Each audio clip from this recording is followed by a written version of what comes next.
کبھی ہاتھوں کا اٹھنا، کبھی سجدوں میں جھکنا، کبھی آنسوؤں کا تڑپنا، خواہشیں ادھوری ہوں تو رب کتنا یاد آتا۔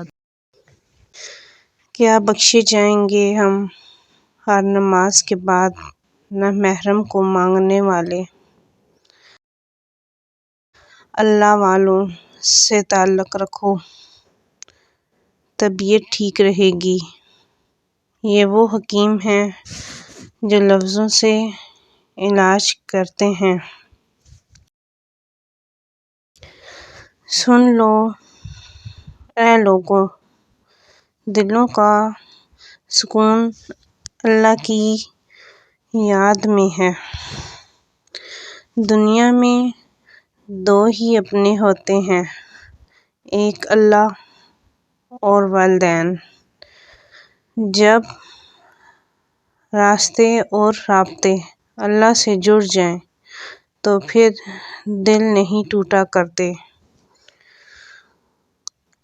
صرف رب کی ذات ایسی ہے جو معافی مانگنے پہ نہیں پوچھتا کہ غلطی کیوں کی تھی۔ رب کو ہماری نہیں، ہمیں رب کی ضرورت ہے۔ جب کوئی امید نہ ہو تب زیادہ یقین سے مانگو، کیونکہ معجزے خدا کی شان ہیں۔ مشکلات کی جنگ میں، دکھوں اور غموں کی یلغار میں سب سے بہترین پوزیشن سجدہ ہے۔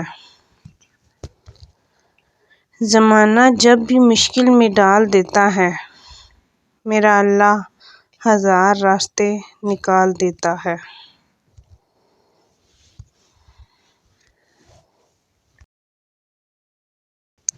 چار چیزوں سے نور پیدا ہوتا ہے۔ نمبر 1، خالی پیٹ رہنے سے۔ نمبر 2، گناہوں پر ندامت کر کے رونے سے۔ نمبر 3، اچھے لوگوں کی صحبت سے۔ نمبر 4، امیدوں کو مختصر کرنے سے۔